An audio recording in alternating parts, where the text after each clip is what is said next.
to the Floyd Memorial Library podcast, where we sit down with the people who give shape, texture, and voice to life on the North Fork of Long Island. Some are rooted here by generations, others arrived by chance or choice, but all carry with them a piece of the story. We talk about what's changing, what's worth holding on to, and the currents of history, both quiet and loud, that run through this place. I'm your host, Christopher Bianchi, and for episode 232, we sit down with Captain Matt Ketcham, owner of Peconic Gold Oysters. Matt grew up on Long Island and developed an early connection to the water through fishing and boating. After studying at the University of Rhode Island and spending time working as a charter boat captain in Peconic Bay, he eventually turned his focus to aquaculture, launching Peconic Gold Oysters and becoming part of the growing oyster farming community on the East End. In this conversation, we talk about how he got started in oyster farming, the challenges of building an aquaculture business, and the techniques behind growing oysters, and the role oyster farming plays in maintaining the health of the bay. Matt also shares his thoughts on the future of aquaculture and the North Fork as a whole. So I hope you enjoy episode 232 with Captain Matt Ketcham. This episode was recorded February 19th, 2026. Thank you so much for coming on the Floyd Memorial Library podcast today. It's really nice to have you on today. Yeah, thanks for having me. Glad to finally be here. I know we were trying to do it since the fall and it was real busy, and now this winter's been a real winter to remember, but glad to get over here. Oh, definitely. And so just in the beginning with some of our podcasts, I just like to do a little background about our guests, but can you tell us a little bit about your background on Long Island and growing up? Yeah, grew up in a great family in Patchogue. Went to Patchogue Medford School, big high school, and was always interested in fishing. Dad to take me fishing for my birthday, and he didn't know what the heck he was doing. So we went on the Rosie out of Mauritius. That boat is still operating.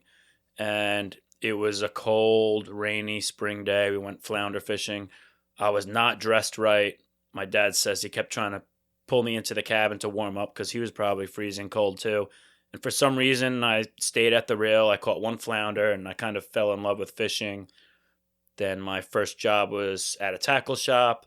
Then I worked in Captree for a little bit, which is kind of like Mickey Mouse stuff, you know. And then, long story short, I ended up graduating high school and, you know, have to go to college. That's what you hear nowadays. So I went to University of Rhode Island, studied aquaculture and fisheries technology, and worked on some boats up there and got a lot of different experience on different fishing boats and studied aquaculture, studied oyster farming, and worked a little bit on some oyster farms up there. And then I ended up getting recommended to a fishing boat down here, the Primetime 3 out of Orient. And I worked on that boat for like over a decade, I think. Ran the boat a little bit and just learned a lot about different fisheries and how to do stuff on the water. And then I ended up getting my oyster lease and jumped with both feet into that. Wow. And like you said, that was something you were always interested in, even as a child. Were you interested in coming back to Long Island, though, after college? Yeah, I think so. There was no better time or place to get into the oyster industry like 2013 when I started, you know, North Fork of Long Island. Like, people were all into oysters, and there was this new oyster lease program, the Suffolk County Aquaculture Lease Program, which most people that are farming out east here are a part of that program. There's some state grants that people own the underwater land, but most of the oyster leases are from the Suffolk County Aquaculture Lease Program out here, and now you have one in Islip and Brookhaven. But I saw that as a great opportunity, and at first I really wanted to be a fisherman, but I kind of saw the writing on the wall with that, and you know, oyster farming is really cool. It's kind of like farming, kind of like fishing, and I love both. It's kind of a combination of both of those worlds. Yeah. And I was just thinking, had you ever visited the North Fork as a child, or when was the first time you had come out to the North Fork?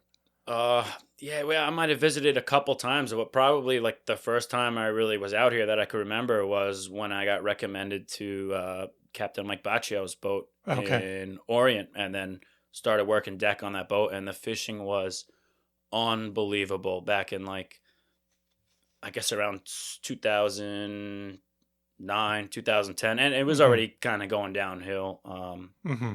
at that point, just with regulations and some stuff getting a little bit tougher. But yeah, it still was like so incredible. It was incredible in Rhode Island too, but yeah, I saw things were not going the way they should be going. They were Mm-hmm. not getting better. But Yes. oyster farming was a way to give back to the environment and improve the environment Mm-hmm. instead of just taking from the environment. Yes. And with Peconic Gold Oysters, you mentioned the leasing opportunity. Can you tell us how you won your first aquaculture lease and started your oyster farm? Yeah, so it was a lottery, and there wasn't as many people applying then as there are now. But I was one of the first people to be granted a new lease, and although I had to start a little bit small at first and kind of phase into being a full time oyster grower, I knew like I'm gonna be doing this. I'm gonna buy the tumbler. I'm gonna make all my initial investments that are gonna save me money over time, and I'm committed and I'm gonna do it. And I really set my mind to it. But even though I studied aquaculture and I got this lease, I studied this in college, but I still made a total amateur mistake the first time I put oysters in the water. I was getting large 1 inch seed. I bought kits to build all my cages. I built my 1 inch cages first, 1 inch mesh, 1 inch seed. Nope, you got to use smaller mesh because the oysters will fall right through. So I realized that as I'm coming back from Rhode Island with a U-Haul, with a tumbler, with some gear, and all this seed. And I ended up having to line the cages with smaller mesh, but I ended up losing a lot of oysters the first year. And that's why I would tell anybody getting into this to just start small, figure out your numbers with 100,000 oysters, figure out what it takes, and then figure out how to scale. Mm-hmm. Yes. And now, what year was that you officially started the oyster company? That was 2013. And you mentioned some of the challenges early on, but were there other oyster farms starting out at that time before that, or was that the beginning? So there was a couple guys that were doing it for a while. You got oyster ponds in Orient, Mm-hmm. good friends of mine. They've been doing it forever. You got Widow's Hole. He was like one of the original guys in Greenport. Um, then I popped on the scene with a Suffolk County aquaculture lease. So yeah, there was some guys starting out to do it, and then Mm-hmm. it started getting really popular. Mm-hmm. And what farming techniques do you use to grow the Peconic Gold oysters, and how do you balance productivity with environmental sustainability? Well, the more oysters you put in the water, the better it is for the environment. They create incredible habitat for a lot of keystone species. Mm-hmm. So the more the better, really. As long as you're not in an area that's causing hazard to recreational users of the bay, Mm-hmm. and you're not over a naturally productive bottom that baymen would like to use. And I use a combination of floating gear and bottom gear. Okay. So I have some stuff that floats on the surface, and I primarily use that for my seed. And then when they get a little bit older and hardier, I like to put them in these bottom trays that I use. Mm-hmm. And I have two lease sites, so one is primarily floating, and one is primarily quote unquote off bottom culture, which is Okay. cages that sit just off the bottom. Mm-hmm. And could you talk a little bit about that work, and is it something that you do year round, and the process, and is it you got to get down, like work with your hands, and it can be tough at times? Yeah, yeah, it's grueling work. We use as much equipment as we can to take the strain off of our backs. We use a lot of cranes and winches and power packs and hydraulics and but when the oysters are growing from like May through October, we try to get through them every 4 weeks. We try to touch the oyster. So that's usually about 8 to 12 times that we touch an oyster before they end up on a plate. A lot of times more, but that's ideally when we sell them. In between touching them 8 to 12 times. So yeah, it's a lot of lifting the cages in the boat, and then we go over to our mothership where we have a tumbler which sorts the oysters out by size and also prunes the shell to give them a nice shape and make them more meaty. And that's really the name of the game. How efficient can you be at getting these things in the boat, running them through that, air drying them sometimes to help strengthen the shell, get them back in the water, keep your farm organized, and be really efficient doing it, and do a nice clean job when you harvest them, and be consistent and be reliable and sell quality year round. Everybody can have nice stuff in October and November, but we try to have nice stuff year round, even now when we're out there battling icebergs and stuff. Yeah, you said it's been a tough year. I mean, tough month or two just with the winter, and it probably hasn't been like that for a couple of years. Yeah, it's probably been like 7 years since we had a brutal winter like this, and I was totally prepared for this winter. I sunk all my stuff that floats on the surface. I cut all my buoys off, and I'm actually in a great spot for the winter, and I use that to my advantage, and I overwinter a lot of seed, and I sell some seed usually in the spring. But this winter just was something else. I was lucky to be able to harvest every week where a lot of other guys couldn't even get to their stuff. I was so lucky we had northwest wind just pushing ice off my lease. I was able to get out and harvest. But whenever that wind let up, we had these huge icebergs that were formed from the wind coming back and forth across our lease. And believe it or not, 10, 12 feet of water.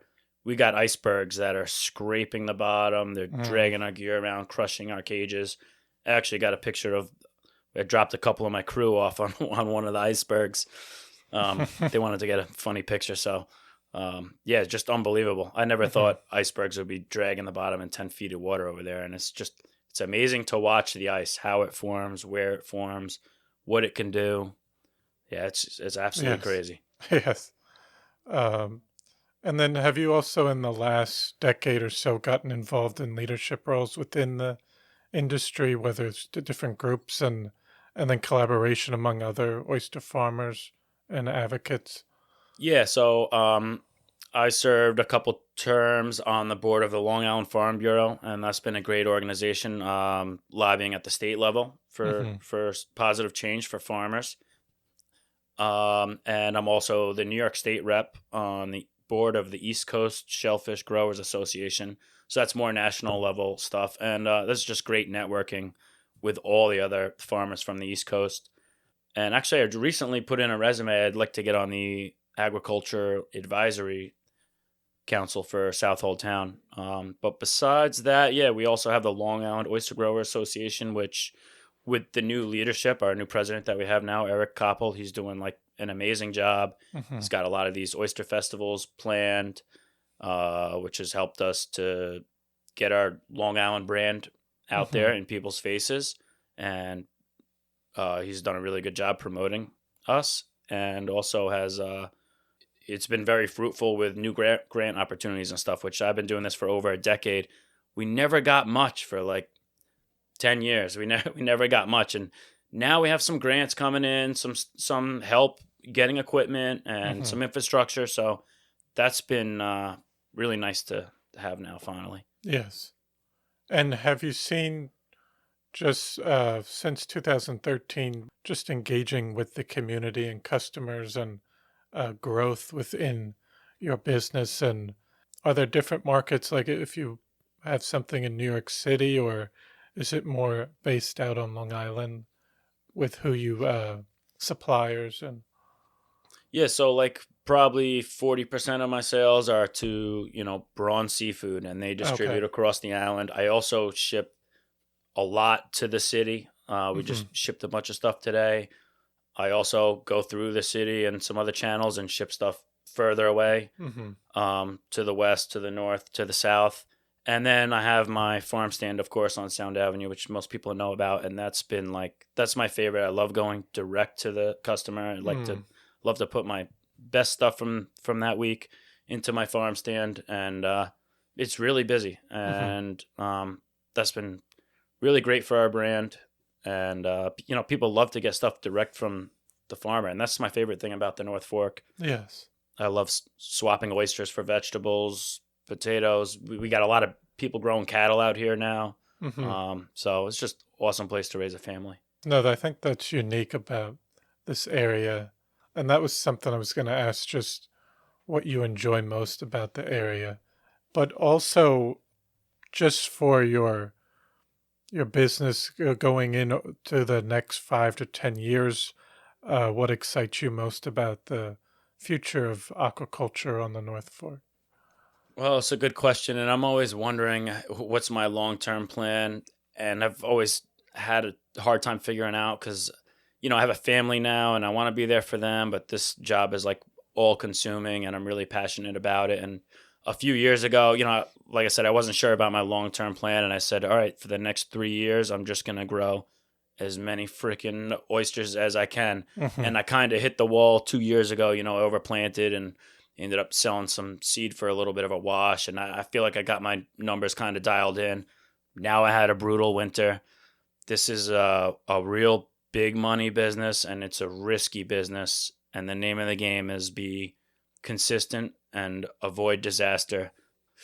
So I'm going to see how I come out of this spring. I'm already in the process of building an additional boat, which will make my operation more efficient. So now I'm going to have more figuring out to do. Maybe I can handle a lot more oysters. Maybe I won't have to be there as much and can go on vacation a little bit more with my family. But yeah, it's really hard to figure out. You always have too many oysters or not enough oysters or not enough time to harvest or not enough time to take care of your seed. It's a really tricky business to figure out. And it's different every year. It's different week to week. There's always unforeseen challenges. Yes. But like you said in the beginning, I think you always wanted to be within an industry like this or fishing, but this is still more, would you say it's more stable than if you're trying to do the fishing? Or I know it's on the South Fork, it might be a little better, but just fishing on the North Fork and making a living out of that was going to be tough. Yeah, I mean, this is a year-round business, and yeah, you're dependent on the environment, but you're allowed to grow as many oysters as you want. You can sell as many as you want year-round, so there's really no limit. The only limit is what can you handle? Can you continue to maintain your equipment? I mean, that's another big part of this business. There's so many moving parts. Trailers, boats, trucks, winches, cages, motors, generators, electric control panels, tumblers, pumps. You can have a little $5 pump fail and it could shut your whole operation down, and you got to rig something up quick to get through the day. So that's a major part of this business too. And I think you might have mentioned it a bit in the beginning, but what advice would you give to someone that might be starting out that wants to get involved in this type of industry somewhere across the country? Yeah, well, a few people that I've talked to that wanted to start an oyster farm, I would tell them start with 100,000, and then the next year maybe 150, and now year 2 is actually going to be 4 times as hard as year 1, even though you're planting only an additional 50,000 oysters, because now you're taking care of 2 crops at once. So it's a lot more organization. Now you're harvesting and taking care of 2 batches of seed. So it gets a lot more complicated. So you really need to go 3 or 4 years planting around the same amount before you really can scale up and figure out what your sticking points are. And I wanted to just ask, separate from the business, you mentioned raising a family out here.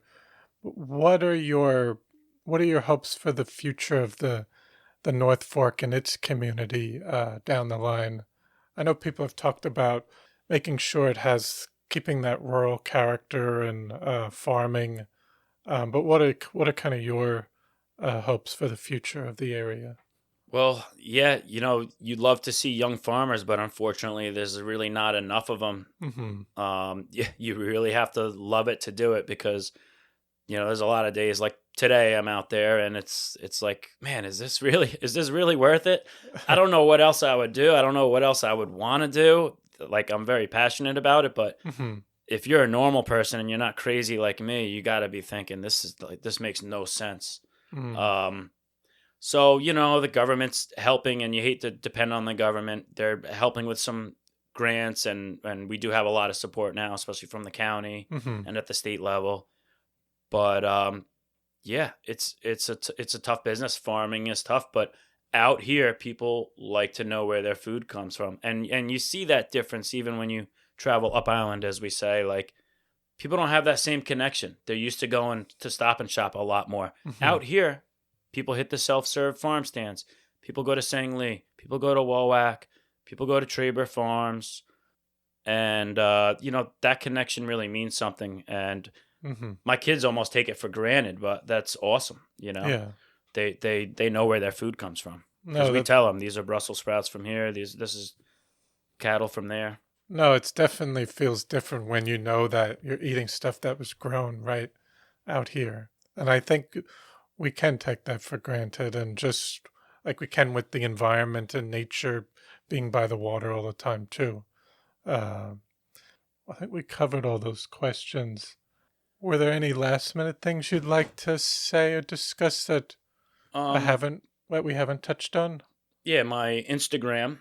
So my wife years ago gifted me a Gary Vaynerchuk book because I was interested in like ramping up my social media, because I thought, why not? Hmm. It's free. It does take a lot of time and a lot of effort, but it's like, how could you not do it? And you see some people are really successful at it. I don't think I'm that successful. I have not even 10,000 followers, but it has been incredible for my business. And I'm just unapologetically me sometimes. And anyways, this book, the one thing I remember from the book was Gary Vee was saying, you have to offer some sort of value. Like, why are people watching you? For me, I offer definitely entertainment value. I show farming to, your average consumer. I show what's going into the farm stand. I show the process. But to other farmers, I also show how to do things. Mm. This year, I was showing, before the ice came, how to sink your floating gear, how we tumble stuff, how we air dry them, why we do this, why we do that, what we're thinking about when we make decisions about how to do things efficiently. Hmm. No, that's important in today's environment, and having social media. And I've seen some of your videos where you're taking people right out to where you do everything, so it's like you can see actually what goes into the process and then the product at the end. So I think that's important. Yeah, and Uh, I think I want to put a little more. I think I want to put a few more eggs into that basket this year. I'd like to maybe put a little more effort into the social media, since it's been successful. I hmm. think it's been big for my business, so Hmm. I'd like to do more of that. No, and I think actually one last thing I was just curious about in terms of with oysters. What is one of your favorite ways of, whether it's cooking or eating oysters raw or shucking? What's your favorite way? And is it really is it part of your everyday diet with eating too? I'll be honest, they are a lot of work. They are a lot of work after a 14-hour day, to shuck some oysters. But once in a while, I'll put the dinosaurs in the farm stand, and they're the dinosaurs. A lot of times are oysters that are a little ugly, or like, Mm. they're not perfect to sell to Little Creek or Frisky Oyster. So we'll kind of put them to the side, and then we'll tap those, and they'll be big ugly oysters. And we don't get paid to grow them big, so it's special when you get some big ones. So I have a lot of people, I'll post that on Instagram, like, oh, we got dinosaurs in the stand, and they will come out. So those are great for shucking and cooking. I really like a pan roast or a Rockefeller, or just put a little herb butter and throw them on the grill. Hmm. They're great. And as far as raw, lemon and hot sauce is like Hmm. that's the way to do it. And the good thing about hot sauce is there's so many different flavors. Yes. But a squeeze of lemon and hot sauce, and even my kids they like to suck the little lemon juice with the oyster. Hmm. So that's how I'm getting them into it. Nice. And people also ask me all the time about the flavor of the oysters. So the oysters grow from pretty much May through the end of October. So right now it's February 19th. The oysters are hibernating still. They're going to wake up in April. They're going to get a little bit of their life back to them. Then they're going to start sweetening up. They're going to start growing a little bit. Then they're going to slow down growing, but they're really going to fatten up and get ready for the spawn. And that's when they take on a totally unique flavor. And that's one of my favorite times of year to eat them. May and June, 2 months without an R. And they take on a flavor kind of like sea urchin roe. Because they have the gametes built up for the spawn. And they taste delicious. Then after that, honestly, they usually suck around 4th of July. And that's when I'll sell the most. Well, that's my busiest week of the year. But we grow some oysters that don't contribute energy to spawning. And we try to save them for that time of year because they hold up a lot better. Oh, okay. Yep. And then after that, it's like, they need a break. They need a cigarette. They need to just like chill out a little bit almost. And then they fatten up again in September, October, November. Then they hibernate again for the winter. So spring, fall, winter, even a little bit of the summer, great time to eat oysters. Wonderful. Oh, definitely. No, but I want to thank you so much for taking the time to come on the podcast today and share your story and this great business you have out here. I think it's important for the North Fork and keeping that oyster industry has been around for a long time. So it's important to see it come back. And thank you so much for doing it. Yeah, thanks for having me. Well, I hope you enjoyed episode 232 with Captain Matt Ketcham. I want to thank you for listening to the Floyd Memorial Library podcast, and we'll see you next time.